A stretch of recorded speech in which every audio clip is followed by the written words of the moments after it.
Hi guys, welcome back to day 3 of the 12 days of SwitchUp. Now, first things first, we have finally got the 10% discount on switchup.gg, which is our website where you can go and buy all your eShop cards, but it's finally available in the US regions. Sorry that it took so long. It's not an easy thing to set up, so really appreciate you waiting for that one. Today we're going to be looking at the best kids games. So this is a list of 10 games that Glenn and I, both having younger kids, have compiled to hopefully help some of you guys. Yeah, exactly. And just as Mark said, these are not games that we feel kids might like. These are literally the games that our kids play. So they have suggested a bunch of games each that they play from their Switches, and we've stuck them in a list for you. Lovely. All right, what kids games are there and what are the 10 best? Let's find out.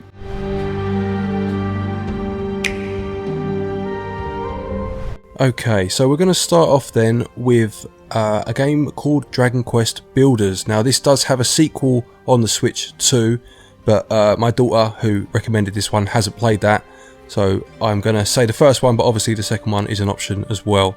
So Dragon Quest is a series that's been around for a long time now, but these particular games are slightly different because whilst they do still have some RPG mechanics in some ways, they are much more akin to something like a Minecraft, for want of a better example, where you need to build up a town, but you do still take on those quests, which is where those kind of RPG parts come in. Now, this is one that I've owned for quite a while, and it's kind of sat on the shelf, and I've never got round to it. And my daughter noticed it the other day and stuck it in her Switch, and she's been absolutely obsessed with it. She's been playing it non-stop ever since she's noticed it. Have you played this, Mark, or your children, have they played this one? Well, we've put the sequel we've played a bit of, and right, I think is there a demo of the sequel available? I believe so. I think you might be right there, yeah. Yeah, and I think with the sequel, it actually has online multiplayer as well, which is quite useful. Oh, nice. Yeah, it was the first, I think, was just single player. They're all pretty much the same, aren't they? It's Minecraft with an RPG actually underneath it that you can go and do quests and stuff. Is it the same for the first one? Yeah, pretty much. So you have to build a town up, and you have to find blueprints, go and get your materials, fight some enemies along the way to get said materials, and then build, as I said, build the town up, and more people will populate it, and obviously then you get more quests. I mean, it is standard fare, but it has that charm of the Dragon Quest series, but it also has that addictive nature that Minecraft, kind of really popularised over the last few years. Yeah. It's something that I only really seen with things like Lego, you know, there's a certain something about just being able to create what you want. Yeah, I agree with you. I think what, because I'm sure we'll talk about Minecraft later on at some point, but what my daughter likes about this one is whilst you do still have that creative element, it does have that bit more structure to it that maybe children that find being creative difficult, they can gravitate towards this series, you know? Yeah, definitely. Right, well, let's, rather than beat around the bush, let's move straight on to Minecraft then, shall we? Now, you are the master of Minecraft as far as I'm concerned. I mean, I didn't even know about the series until you told me about it. Many years ago now, it must be said. So, do you want to fill us in a bit more about Minecraft? Well, I am the master of Minecraft, so it'll be rude not to. No, yeah, absolutely. Title adorned and worn well. I shall wear it with pride. Thank you, Glenn. Well, Minecraft, who hasn't played it other than you, Glenn? It's a voxel-based block building game where you can essentially just do what you want. I was just having a swig of drink. I thought I'd let you speak for a minute and then spout all over your bloody laptop. So yeah, it's a voxel-based building game. Essentially, it was one man Notch. He made this. And I'm going to go completely off tangent in a minute, but first I'll tell you about the game. It's up to 4 players. You can play across network, you can play locally and connect your switches together, but you can split it into 3 different game modes. You've got your creative mode, which allows you to be invincible and do whatever you want. You've got survival mode, which is obviously surviving. You've only got a finite amount of resources, and you try and survive, and at night time zombies come out and other creepers and bits and bobs and try and eradicate you.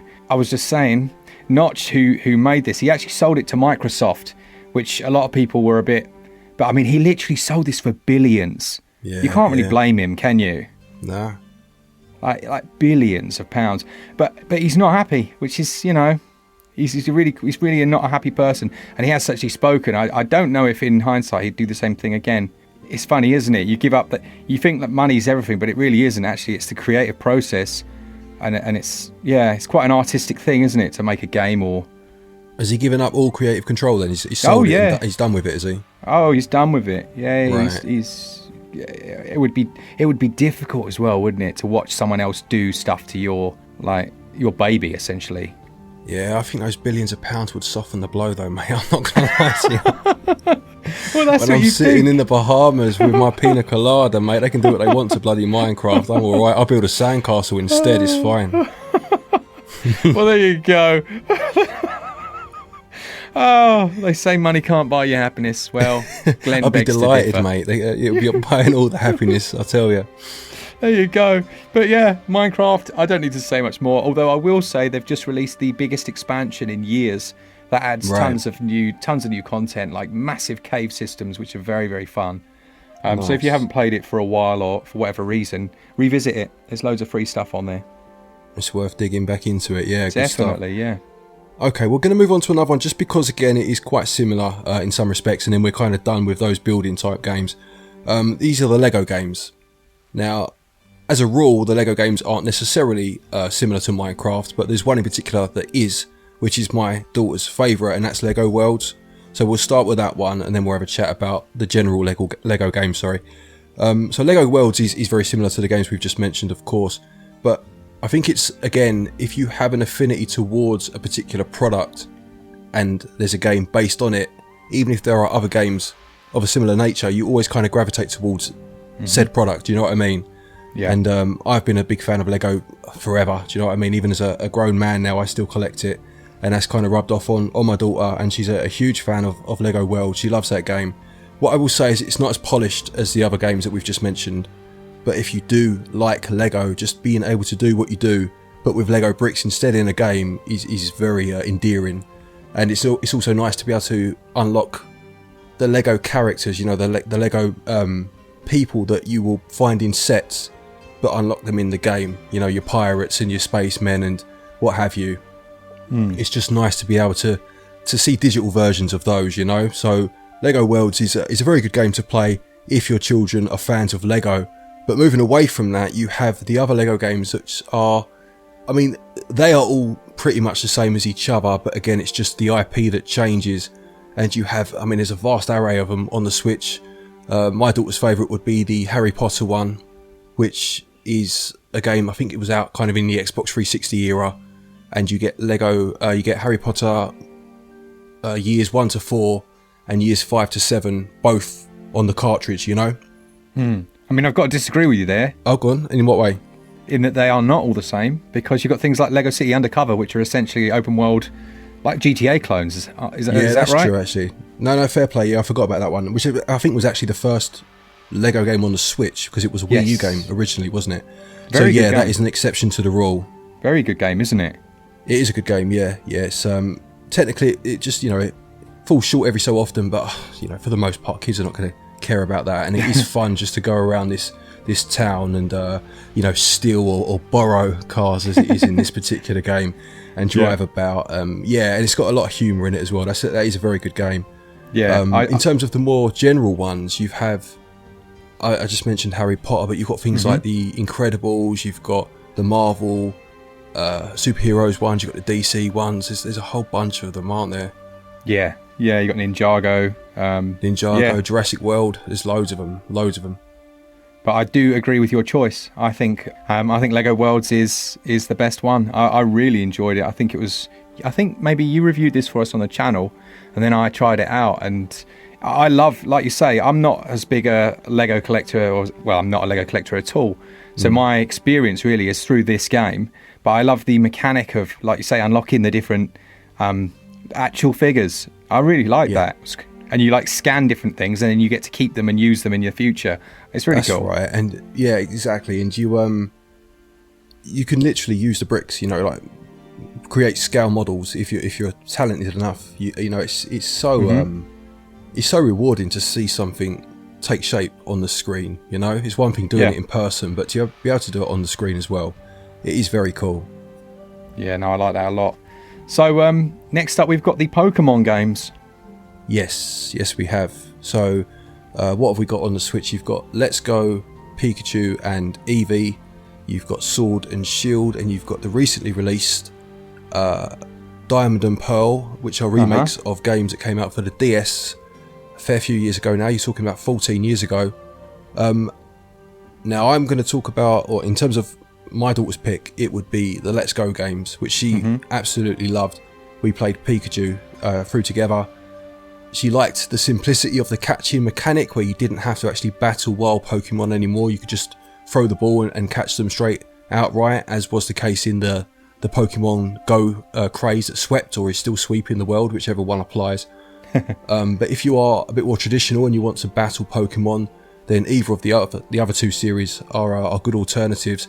And I think your daughter's a big fan of the Diamond Pearl, the recent ones, isn't she? Yeah, she is smashing those. She's putting so much time into them.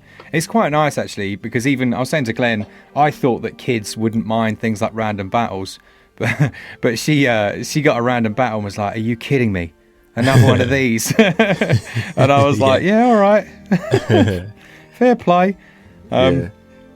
You've also got things like Pokemon Snap, which I think Glenn reviewed. Yeah, well, Dave from SaveDex Gaming reviewed that for us, but I've played it, I've completed it. It's an interesting one, that, because I got no nostalgia for it at all. I didn't play the original, and I enjoyed it for what it was, and I'm sure fans would get more out of it. But in terms of children who obviously wouldn't have experienced that first one firsthand, again, my daughter's played a bit of it, and it's just awe-inspiring because it's a lovely, crisp, clean game. The graphics are delightful, to be honest, and just seeing their favourite characters walking about on screen, throwing the apples or whatever it is to get them to come over and take the photos. You know, you can just see the joy that would create for a child, you know? Definitely. I tell you what, the one that really kind of hooked me out of all the Pokemon games, is quite a strange one, really. Do you remember I reviewed Pokemon Mystery Dungeon? Oh, yeah, I do, yeah. It had like the hand-drawn style, didn't it, this time? Yeah, I mean, it looked kind of janky, but it was one of those where I think I messaged you and was like, why did people ever like this? And then I got completely hooked on it. Yeah. And I find that's very often the way, you know, with a lot of these types of collecting games. They can really sink their teeth in, can't they? Yeah, definitely. And it's funny as well because I reviewed the Diamond Pearl remakes recently. Yeah. And you can get a taste from the comments of how people feel about them, and that's fine. You know, it's up to people. You know, people disagreeing with the score I gave. You know, this is it's just a straight port of a game that's X years old, and what about the art style and X, Y, Z. And I don't disagree or agree, really. You know, it's people's opinions. That's absolutely fine. But what I will tell you, what I can see from absolute first-hand experience, as can you, Mark, is that a child playing these games who 14 years ago wasn't even born, they don't care about all that nonsense. No. They just find a fantastic game that's accessible and is fun to play. Do you know what I mean? So, as grumpy old adults that remember something from their past and feel like their childhood's being ruined and X, Y, Z and all that, in terms of this list, in terms of the target audience that we are talking on behalf of, we can speak from experience and say that our kids absolutely adore it. Do you know what I mean? Exactly right. They don't give a mankeys about that. See what I did Ah, there? nice one. I almost didn't get that, but just at the last, I caught on to what you were doing. Yes. Very droll. Nice. What's up next? Let's have a look here, what we got. I'll tell you what, let's move on to talking about nostalgia and games from the past.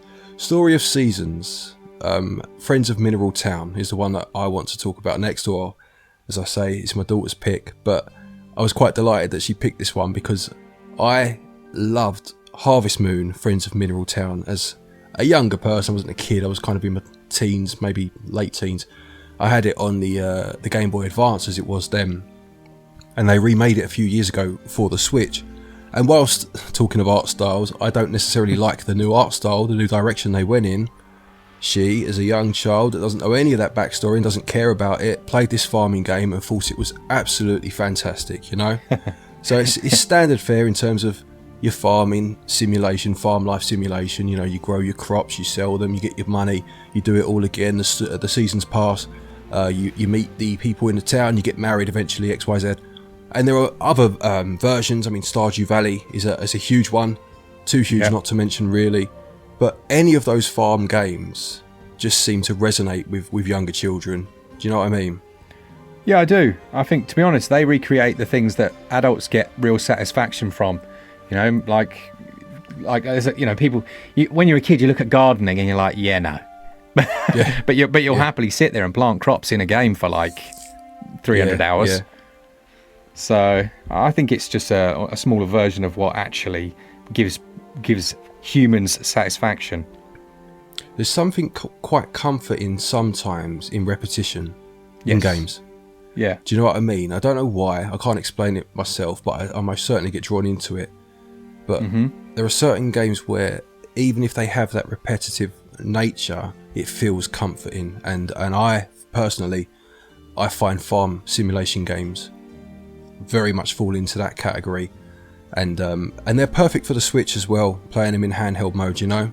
Yes, yeah. So I would give a shout out to that one in particular, but there are so many, and there are many good ones as well. And they're available for fairly decent prices actually these days. You can pick some of these up, especially on sale, for very good prices. So they're definitely ones to keep an eye out for. Yeah, definitely. You got your Stories of Seasons, you got your Rune Factories, you got your My Time at Porsche's, you got your Littlewoods, you got your Doraemons. Like, there's enough to pick from, aren't there? Yeah, there's loads. Like I say, Stardew Valley obviously is another one, a big one. You got Harvest Moon, which is still about, although it's a kind of a shadow of its former self. But even then, my daughter's played one of those. I forget which one now. Light of Hope, maybe. I don't know. But she enjoyed that, you know. So there are lots of options. Right, let's have a look next. I'm going to pass over to you, actually. So this is a game I reviewed, but your daughter has definitely got on board with it. And that's Monster Hunter Stories 2. Yes. Do you know what? This just turned up today, actually, from Amazon for Christmas. Oh, nice. Yeah, she's been playing the first one over on the iPad. But then she played a bit of this one. I think there was a demo. Yes, there was. There's a demo, yeah. It's quite a substantial demo. It's like 10 hours long. Yeah, decent demo. And she did that thing that we used to do as kids, you know. She played the demo like 10 times. Yeah. And every time she was like, this is awesome. I've done something different. I was like, oh, man, you're so getting this for Christmas. So, yeah, she's been playing through it. I know you reviewed it as well, which is quite funny, actually. Because she was watching your review and she's like, oh, yeah, I've seen that. I've done that. But then there was a few bits in there that aren't in the demo and she was like, oh, my goodness, I need this. It's nice. You forget what it's like to be a kid sometimes, don't you? Yeah. Like that anticipation for things like that. That's nice, yeah. Oh, they're so excited. We put like a note up the chimney. So she wrote it on there. So to you know, for as far as she's concerned, that's gone to Santa Claus. He's and it has kids if you're watching. And he's dishing it out. He's dished out the presents, hopefully. Absolutely. He's getting his sleigh ready. He's packing up. He's got a couple of weeks, hasn't he? He's got to get ready. Oh, he's got ages. He's taking his time. So, yeah, it's a classic turn-based RPG. It has its slightly interesting comic character that kids love and Glenn hates, but, you know. Oh, that cat. Oh, my word. The bloody cat in it. But yeah, kids would find it funny. Yeah, fair play. Oh, although actually she did say he was quite annoying. I think you and her will get on well. I think we do definitely share some ideologies when it comes to games. I think, yeah, definitely. So yeah, that's Monster Hunter Stories. A nice precursor to when they're older and you can get them playing Rise. Yeah, what's nice about it that I found when I played it was that the first battle you go into, it has kind of this rock paper scissors battle system.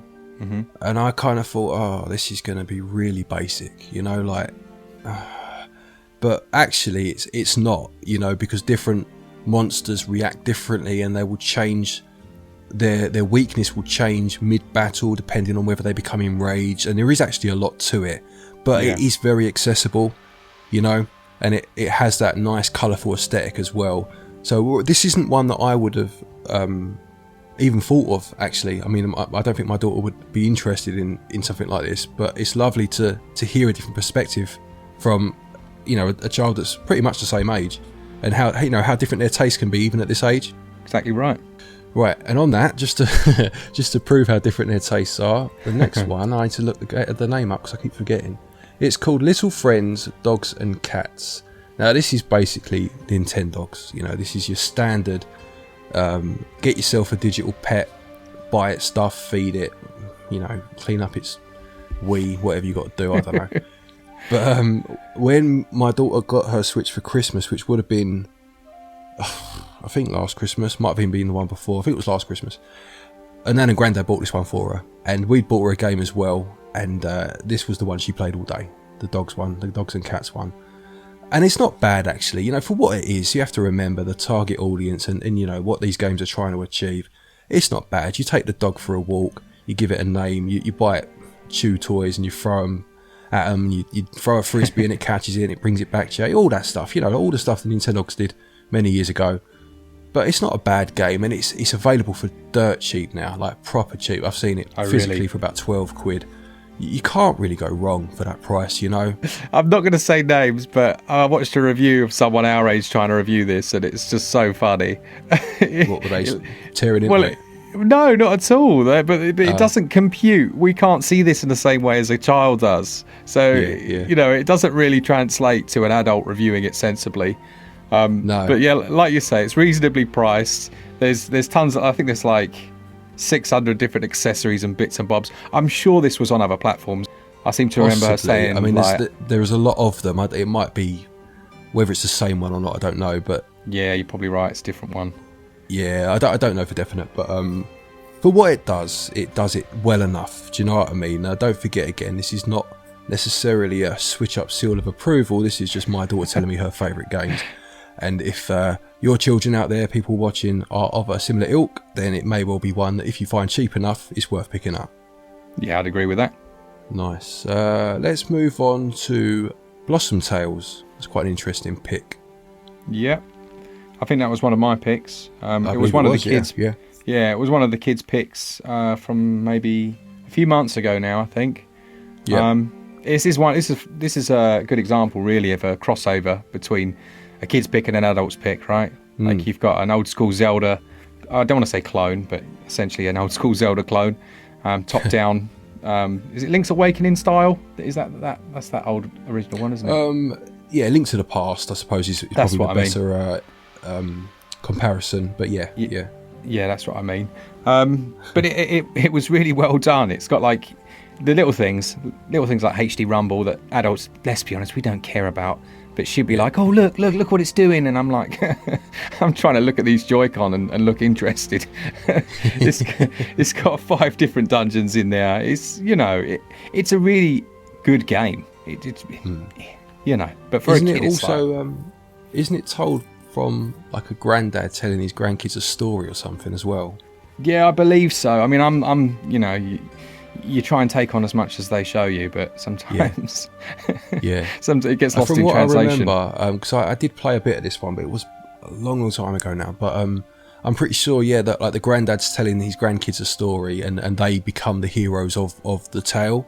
Do you know what I mean? Okay. And I think, again, like, memory sketchy. Apologies if I get this wrong, but I think if you die in the game, like, they kind of say to the granddad, "That's not what happened. Tell it properly," and then you kind of go back to the game. Do you know what I mean? Oh, that's very cool, isn't it? Which is quite a sweet way of doing it. Yeah. Yeah, I like that. But yeah, this one's always on sale as well, so you can generally find it pretty cheap. Yeah, it's normally about 75% off, isn't it? It goes down to about £3, which is, it's peanuts, really, isn't it? Bargain. Nice. Right, next one. Let's go for a biggie. We're going to do Animal Crossing. Animal Crossing is a series that I think has just as many, if not more, adult fans as it does children fans. But it's just got that gameplay loop that is so incredibly addictive that I think it can grab anyone. I know I say that, then I'm going to say to you, Mark, that you haven't been bitten by the Animal Crossing bug. But I reckon if you give it a go, if you just played an hour of it and got past that initial what's the point, which does hit a lot of people, you do find yourself seeping into it. I found it myself. It was the 3DS one that got me, and then obviously the Switch one since then. But it's basically just like a life sim where you need to build up a town, and you turn up and you kind of become the go-to man that needs to do everything. And you fulfill these tasks, and you have to create furniture and stuff to then entice more people to move in. And it's just very relaxing. I've spent many an hour just walking about trying to dig up fossils to take to the museum for the owl, whose name escapes me now, to to have a look at, and then potentially put into the museum. It's crazy, the things you do, pulling up weeds. It sounds ridiculous, but it does. It just gets you. And my daughter, again, She's the same. She'll pick it up and she'll just be doing some menial task, but it's just enjoyable. It's just, you know, it has a lovely, relaxing style to it. You can just play it at your own pace, and that's what you want sometimes, you know. Yeah, I do. I mean, like you say, I think it's my character type in this game just don't really gel, because you know, I'm a Dark Souls fan. I want something to be like constantly challenging me. You know, I like those types of games. That's not to say I wouldn't enjoy this, but I do get to the stage with these types of things where I'm like, well, what is the point? Like, if the point is just to collect everything, I can kind of understand that. Or if the point is to just build up your thing and get it better so that other people can come and have a look at it, that's kind of cool. I did go and visit Irene from Isha Gaming. I went and visited her island, and I must admit, I was pretty impressed with what you can do with the mechanics here. So there's obviously... This is the thing. Yeah, exactly right, because some people are just incredible. And it goes back to that creative aspect that we talked about right at the start of this video. Some people will just build wonders, literal wonders of the world in this game. Whereas me, I'm still living in a tent, pulling up weeds every day, you know. But that's fine. That's what I want to do. I'm happy in my tent, you know.